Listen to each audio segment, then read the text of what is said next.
YouTube, Coach Wiz, and we back with another reaction video. Today we got how good was John Stockton? Actually, I got this video request a couple of times, and I was like, you know what? I need to stop hating on John Stockton. Let me watch it. You feel me? Y'all know I'm a John Stockton hater. You feel me? I think Isaiah was better. I think Isaiah Thomas was better, but that's just me. But let's watch, man. Let's check this out. He was a small, skinny kid who never should have dominated on the basketball court, and yet outworked everybody, and soon became better than guys much bigger and more athletic than him. In addition to basketball, he played baseball and football as a kid, and had an opportunity to become a great quarterback. Still, his genius on the basketball court, and an average of 23 points per game in the senior year of high school, led to several colleges offering him a scholarship. Stockton graduated from Gonzaga Prep in 1980 and opted to stay home in Spokane, Washington, and join Gonzaga University. Gonzaga has a famous basketball program now, but for a long time, they were known just for John Stockton. Stockton did not have a free summer throughout his career, and every year, his ritual was the same. During July, he trained for 2 hours a day. In August, it went to 5 hours every day. When his college friends were going out and drinking, he spent his days shooting in the gym. When they asked 5 hours a day? The work ethic was different back then, for sure. Not saying they don't work hard today, but 5 hours a day? Over the summer we talking about. Sheesh. But when you're not as athletic, fast, strong, whatever, you gotta do that. You feel me? It's almost like you gotta play catch up in a way. him why he doesn't relax a little. Stockton replied that he only had a small chance to play in the NBA, and that he wanted to be completely ready if that opportunity arose. John averaged 20.9 points and 7.2 assists as a senior, and became the first player in Gonzaga history to register 1,000 points and 500 assists. Stockton was then drafted in the 1984 NBA draft, arguably the strongest draft in NBA history. Olajuwon was the first pick, Jordan was third, and Barkley went fifth. Stockton was selected 16th overall by the Jazz, and the following year, the Jazz drafted Karl Malone. During their years together, Stockton and Malone would become the deadliest guard-forward pairing in the NBA. NBA career, one big constant. When Stockton first came to Utah after the draft, he immediately asked the Jazz coaching staff to give him all available VHS tapes of Jazz games from last season. He studied their plays all summer, and when the training camp started, John knew every offensive and defensive set, how everybody... See, that's what I'm saying, man. That's just work. That's just work. He was always underrated. I'm sure he always felt like he was undersized. So he did whatever he needed to do to get an advantage. It's little things like that elevate you. Shout out to him. He moved, and where his teammates liked to get the ball. This was 1984, and the habit of watching tape was basically non-existent, but Stockton was different. During my entire rookie season, I expected to be cut, and that's why I came so prepared. There was no relaxation for me. I think I was the player who spent the least money in one season ever. I rented the cheapest possible apartment. I didn't buy anything in it. I didn't even turn on the heating, Stockton recalled jokingly. Stockton came off the bench in his first 3 seasons, averaging 7 points, 7 assists, and just 2 turnovers in 21 minutes per game. He didn't do anything flashy on the court. There were no behind-the-back passes or crazy crossovers. Everything he did was fundamentally sound, and his highlights were often just simple bounce passes with perfect timing. When he became a starter for the 1987-88 season, John immediately led the league in assists with 13.8, just 3 turnovers. He averaged 15 points a game, but he took less than 10 shots, with 57% shooting from the field. From 1988 until 1996, one man led the league in assists each year, and that was Stockton, breaking Bob Cousy's record for leading the league in assists with 9 consecutive years. Out of 10 best marks for most assists in 9 consecutive years is insane. That's insane. I know a lot of y'all be like, he only averaged 15 points per game. So what, though? How many shot attempts did he take? What was his field goal percentage? You feel me? The pacing was different around this time. Like, imagine him playing now. Because he definitely could shoot the ball. He could score the ball. He just was He was the past first point guard will be missed, man, because we don't see them no more.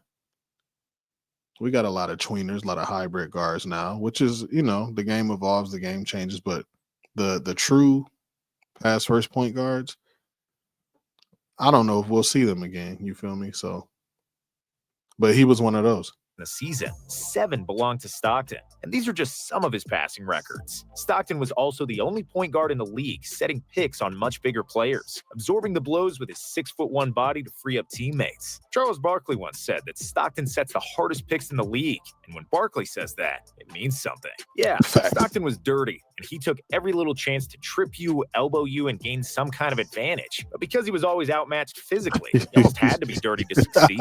The Jazz made the playoffs 19 years in a row, and both Stockton and Malone don't know what it's like to miss the postseason. During their tenure, the Jazz was the top 3 seed in 8 seasons, and their 64 wins in 1997 are still the franchise record. Coach Jerry Sloan wanted perfection, and he coached the Jazz with an army-like mentality, which suited his 2 All-Stars in Karl and John. There was no load management, no playing less than 100%. They played the regular season like it's the playoffs. And John Stockton. We need to get back to that. We need to get back to this, please. Adam Silver, come on, man. Figure it out. Hey, what happened to Jerry Sloan? Like, why did he resign? That whole thing was weird.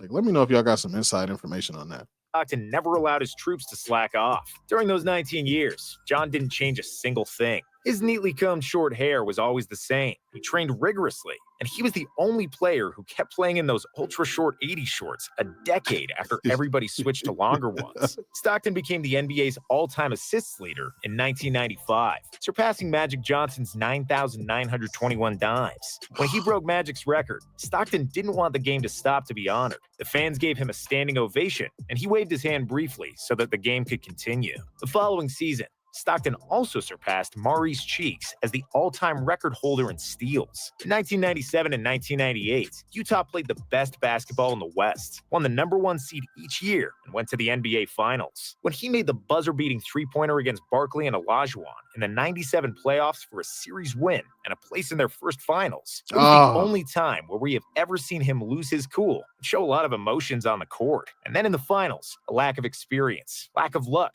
and Michael Jordan declined the Jazz and Stockton the privilege to win a ring. But those series were much closer than people think. Almost every game was decided in the final minute. And Phil Jackson always said that the 2 finals against Utah were the hardest of the Bulls' 6 titles. From 1998, when he was 35, and 2003, the final year of his career at the age of 40, Stockton still averaged 50% shooting. He still played hard on defense and delivered crisp passes at the perfect place and the perfect time. But he never looked at his stats. He was never interested in the personal accolades. All that mattered to him is for his team to win. After his final NBA game, a playoff loss in Sacramento in 2003, Stockton was asked to summarize his feelings about retiring without an NBA title. A lot of this is about the journey, he said. We worked very hard and haven't done it, and yet I feel a lot of reward out of the effort that it took to compete. The uniqueness of John Stockton. Stockton saw everything on the floor 3 steps ahead. His combination of passing precision, pace control, endurance, and tough defense were unmatched in the NBA.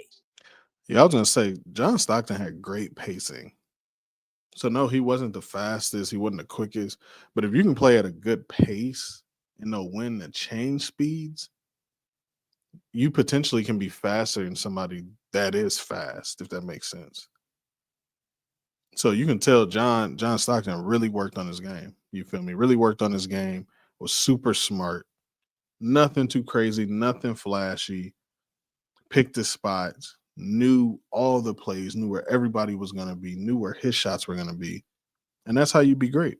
He was the maestro of the pick and roll when pick and roll was a novelty, and his 1-2 combination with Malone was one of the surest bets in the league for a decade. Stockton was hard as nails, and you could see that in the physicality of his play and how hard he would throw his body on drives, trying to force contact and create separation. Defensively, he was a nightmare for the opposing guards, an annoying pest who didn't mind diving for the ball, making hard fouls, and doing everything in his power to stop you. People are often praising LeBron and Durant for being so dominant and efficient at an advanced age. But these guys are freaks of nature. Stockton shot 51.5% from the floor in his career, weighing 170 pounds. And in Facts. retrospect, he should have probably taken a lot more shots himself. If he played in today's pace and space era, John could have easily cashed several threes per game. And he was one of the first players to shoot pull-up threes in half court and semi-transition. Out of his physical attributes, he had only two advantages: enormous ET-like hands and fingers, which helped him control the ball and throw passes with one hand.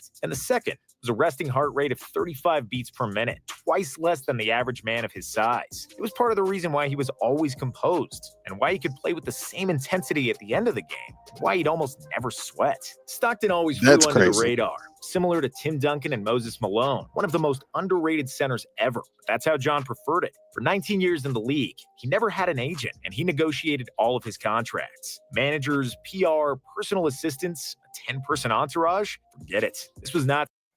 Oh, John was different. I told y'all, man, the different ones, you know what I'm saying? They the great ones. We ain't have no managers, no agents, nothing. He said, I got it. I feel him though. That's what's up. Stockton's style, and he was Kawhi Leonard before Kawhi Leonard. He just played as hard as he could, and after the game, he was the same old John, a nice, respectable guy who gave boring answers to the media so he could be left alone and go home to his family. When asked about his favorite moment from his stay with the Dream Team in Barcelona, Stockton replied, "One girl on the street asked me to take a picture of her with Charles Barkley. She thought I was some tourist." Legacy. John Stockton is an example that hard work pays off. This small, skinny white guy missed just 22 games in a 19-year career, 18 of which in one season due to a knee.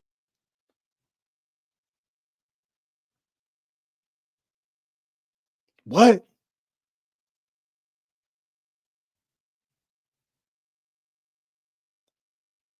They don't make them. They do not make them like they used to.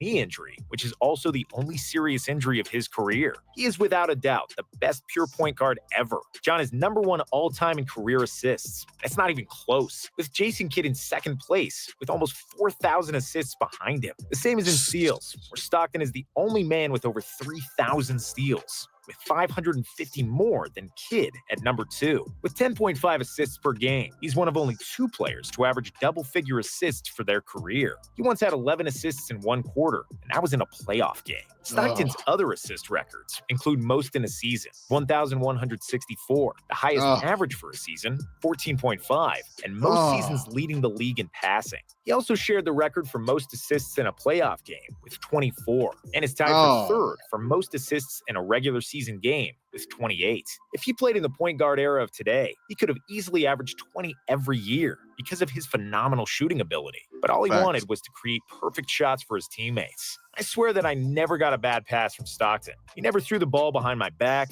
in my legs, in front of me. Every pass was right in my hands, and I just needed to shoot. Jeff Hornacek. Stockton's assists were never for the crowd to go wild. They were, above all, purposeful. No one knew how to throw a better bounce pass than Stockton, and the only time he made a flashy move was when it was the only way for his teammate to catch the ball. I often took him for granted because I knew I would get ideal passes from him every game. He always made me better. No one gave him anything. He earned everything himself. Karl Malone. Gary Payton, a Hall of Famer and one of the best defensive players ever, said that Stockton was the hardest player for him to guard, and not Michael Jordan. That's from The Glove. The Glove said that. Look, man, I know you're gonna be mad at me, man. I still got Isaiah Thomas. That's just me. You feel me? But Stockton for sure is up there. Best point guards of all time for sure. In this era, he would dominate. He'd average like 20 and 20 or something crazy. He would be super efficient.